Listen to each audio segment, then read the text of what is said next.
कटे सर की खौफनाक कहानी का पार्ट 5 ये है। शाम हो चली थी और जैसे जैसे वक्त बीत रहा था कमांडर का भय उन तीनों के चेहरों पर दस्तक दे रहा था। कमांडर जिसने 2 दिन पहले ही तीनों का वो हाल किया था कि इन्हें जीवन भर याद रखना था। तीनों बैठकर उस रात हुए हादसे को ही याद करने की कोशिश कर रहे थे। तभी नौकर ने लाकर चाय रखी। तन्नू ने उससे पूछा, तुमने इस फार्म हाउस पर कुछ अजीब घटना होते हुए देखी है? तुम तो यहाँ काफी सालों से काम कर रहे हो न? तनवीर ने चाय की चुस्की लेते हुए उसकी तरफ देखा। नौकर ने उसकी तरफ देखते हुए जवाब दिया, ऐसा तो कुछ नहीं देखा मालिक, बस कुछ सालों पहले जो केयर टेकर रहते थे उन्हें शायद इस घर में कोई बुरी आत्मा दिखी थी। शायद उसके बाद से ही उनके जीवन में अजीब सी परेशानी होने लगी। घर के किसी न किसी सदस्य का नुकसान होने लगा। उसके कुछ महीनों बाद पूरा परिवार ही फार्म हाउस छोड़कर चला गया। किसी को कानों कान खबर नहीं लगी उनके जाने की। बस सुबह काम पर आते ही ताला लगा हुआ मिला। सो हर रोज केवल माली ही आकर बाग बगीचे की सफाई कर चला जाता था। हम लोगों ने अपने अपने खेतों पर ही काम करना शुरू कर दिया था। आपके आने की खबर मिलते ही हम लोग यहाँ काम करने पहुँच गए। दोस्तों, इससे पहले कहानी सुनाओ, आपसे हाथ जोड़कर निवेदन है, प्लीज मेरे चैनल को सब्सक्राइब करें। अगर आप भी अपने बूढ़े दादा दादी से प्यार करते हो तो। अगर आपने चैनल सब्सक्राइब नहीं किया तो आपको अपने बूढ़े दादा दादी की कसम है। कमांडर ने अपनी बात जारी रखते हुए कहा, ये सब वीनस ग्रह का कमाल है। जिन इंसानों का दूसरा जन्म इस पृथ्वी पर होता है उनका याददाश्त इसी ग्रह का वजह से आता है। ब्रह्मांड में उसी ग्रह का समय बाकी ग्रहों से कहीं आगे है। हम आत्माओं का भी इस पृथ्वी पर आना और जाना उसी ग्रह का वजह से है। यही नहीं, हम सब के मरने की एक वजह थी खजाना और अप्राकृतिक मौत, जो समय से पहले ही हो गया था। हम खजाने का रखवाला बन गया और तुम दोनों का 300 साल बाद जन्म हुआ। कमांडर उन्हें समझाते हुए आगे बताता है, अगर हम 2 दिन पहले उस लड़की के अंदर घुसकर तुम दोनों का एक्सीडेंट नहीं करवाता तो तुम्हारा याददाश्त कभी वापस नहीं आता। लेकिन हमको 300 साल पहले ही पता चल गया था कि तुम दोनों से कब मुलाकात होगा। कमांडर ठंडी सांसें भरते हुए कहता है, कितना लंबा इंतजार करना पड़ा। अब सोचो तनवीर ने तुमको ही क्यों चुना इस फार्म हाउस में आने के लिए? क्योंकि तुमको अपना पिछला जन्म यही याद आना था। कमांडर ने अरुण की ओर देखते हुए कहा। अरुण कमांडर को आश्चर्य से देख रहा था। उसकी चमकती हुई लाल आंखों में कई राज दफन थे जिसे वह धीरे धीरे खोल रहा था। अगर हम उस गांव की लड़की के अंदर प्रवेश कर सकता है तो तनवीर के बड़ी हवेली पर तो उर्मिला थी, उसके शरीर पर तो हम पहले से ही काबू कर रखा था। उर्मिला जो भी सुनता, बोलता और देखता था, सब कुछ हम देख और सुन सकता था। अब जब सारा बात तुम दोनों को पता चल ही गया है तो अब तुम दोनों को एक आखिरी काम करना पड़ेगा जिससे हमको मुक्ति मिल जाएगा और हम भी इस पहरेदारी से मुक्त हो जाएगा। तुम दोनों को हमको लंदन लेकर जाना पड़ेगा जहां डॉक्टर जाकिर है, उससे एक आखिरी मुलाकात करना बाकी है। कमांडर ने उन्हें आदेश देते हुए कहा। दोनों कमांडर का चेहरा गंभीरता से देख रहे थे। कमांडर के आंखों की लाल चमक बढ़ती ही जा रही थी। कमांडर ने उन्हें देखते अपनी बात जारी रखते हुए कहा, लंदन में डॉक्टर जाकिर का आखिरी रात होगा, एक रात कमांडर के साथ। पूरी रात कमांडर से बातचीत करके तनवीर और अरुण अपने कमरों में आराम करने चले गए। सुबह करीब 11 बजे गाड़ी बनकर आ गई। तनवीर और अरुण ने सारा सामान गाड़ी के अंदर रख लिया। तनवीर ने संदूक को संभालकर गाड़ी में रख लिया क्योंकि इस बार कमांडर को फार्म हाउस पर छोड़ना एक बेवकूफी होती। तीनों कानपुर के सफर के लिए निकल पड़े।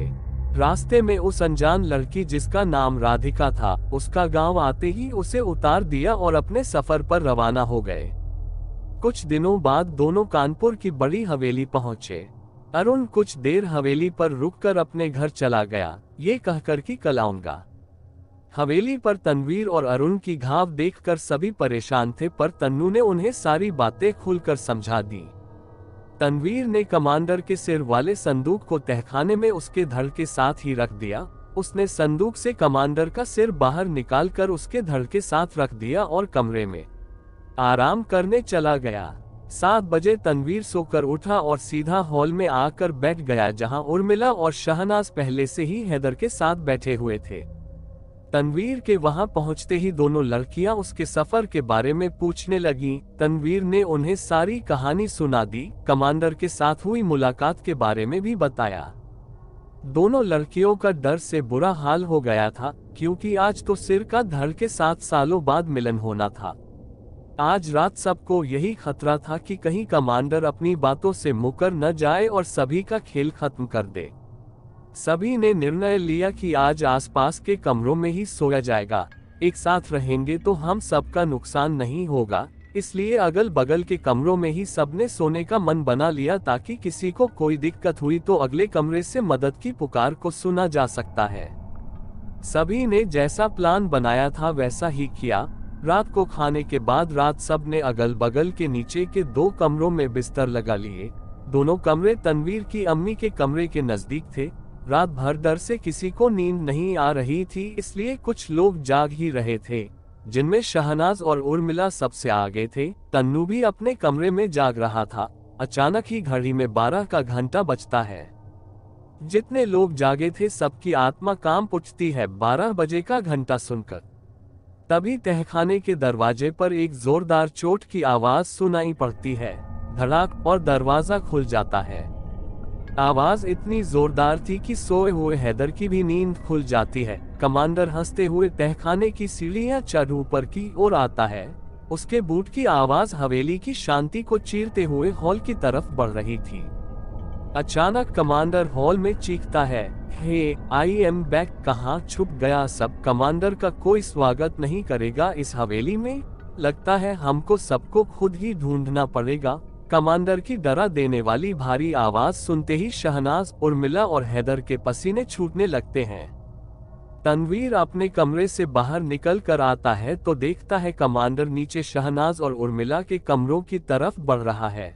सबसे पहले उर्मिला के कमरे का दरवाजा अपने आप खुल जाता है। सामने कमांडर को खड़ा देख उसके मुंह से जोरदार चीख निकल जाती है, जिसे सुन शहनाज भी अपने कमरे का दरवाजा खोलकर देखती है और शहनाज की भी खौफनाक दृश्य देखकर चीख निकल जाती है।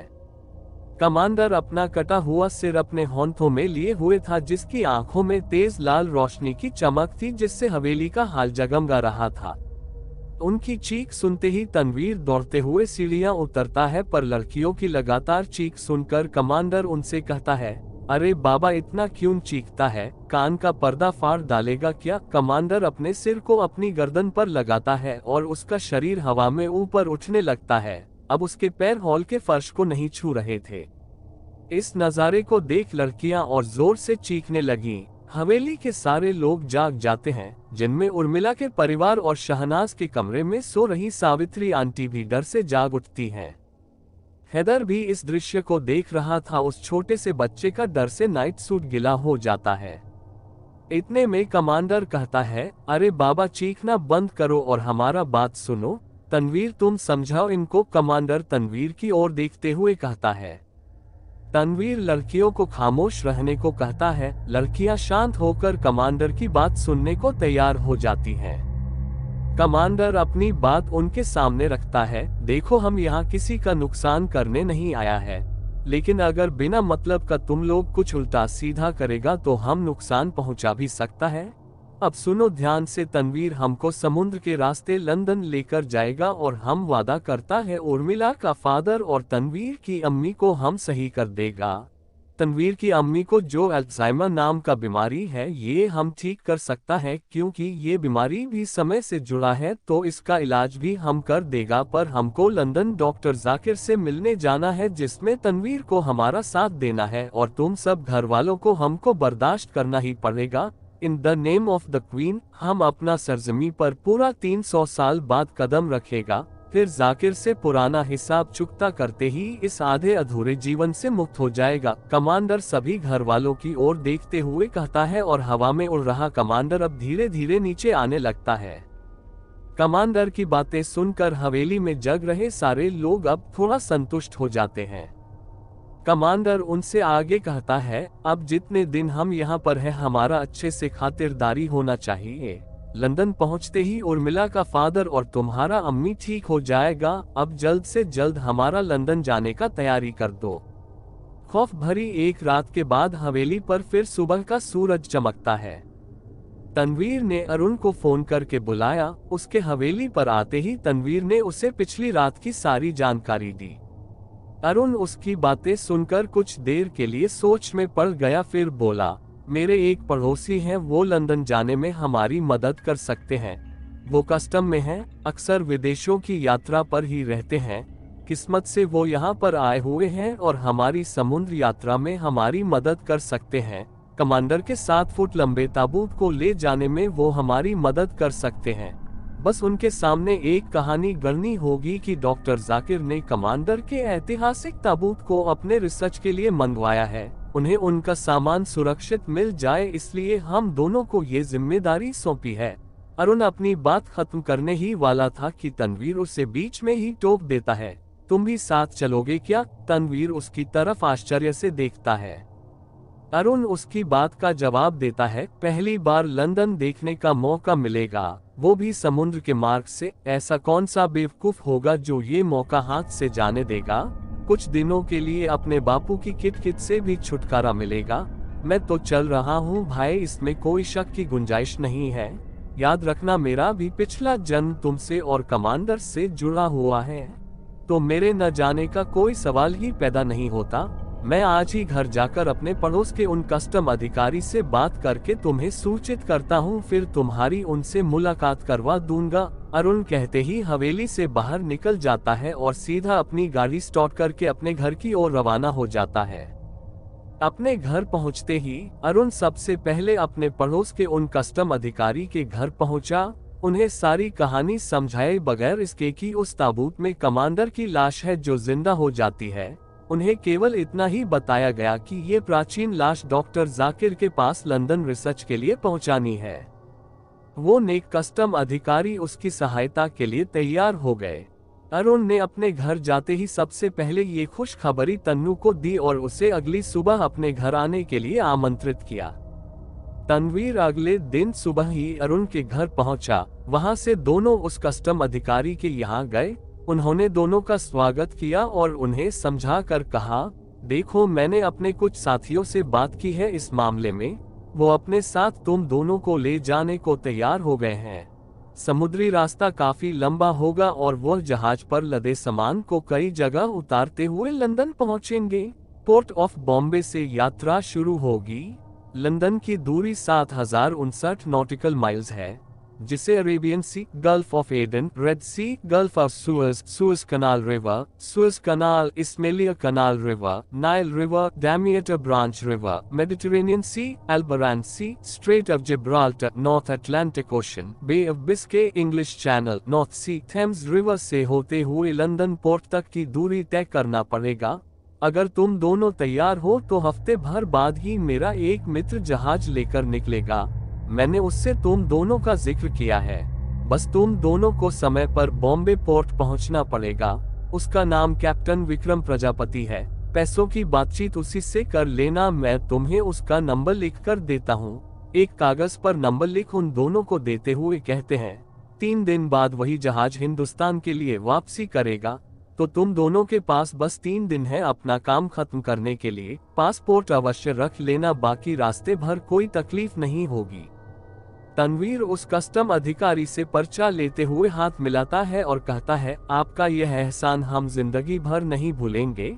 आज के दौर में अपनों के लिए भी कोई इतना रिस्क नहीं लेता और आपने तो हम अनजान लोगों के लिए इतना बड़ा रिस्क लिया। लंदन तक अवैध तरीके से लाने ले जाने को तैयार हो गए। आपके हम सदैव आभारी रहेंगे। अगर हमारे पास इतना बड़ा ऐतिहासिक ताबूत न होता तो लंदन हवाई रास्ते आने जाने में इतनी तकलीफ न होती। अरुण विनम्रता पूर्वक अपनी बात कहता है और अरुण के साथ वहां से चल देता है। अरुण और तन्नू काफी खुश थे क्योंकि उनके सिर से एक बहुत बड़ा बोझ उतर गया था। मैं हवेली पहुंचते ही कैप्टन से बात करूंगा और पैसों की बातचीत करके तुम्हें फोन करूंगा।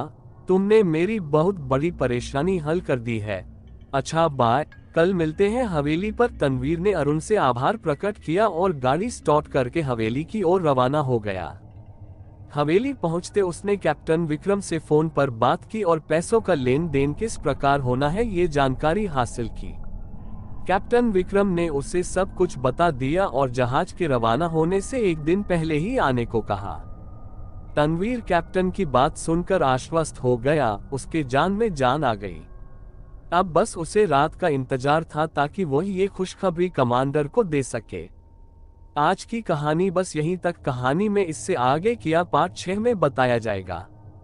दोस्तों, कहानी अच्छी लगी हो तो चैनल को सब्सक्राइब करें और वीडियो को लाइक और शेयर करें। Thanks for watching.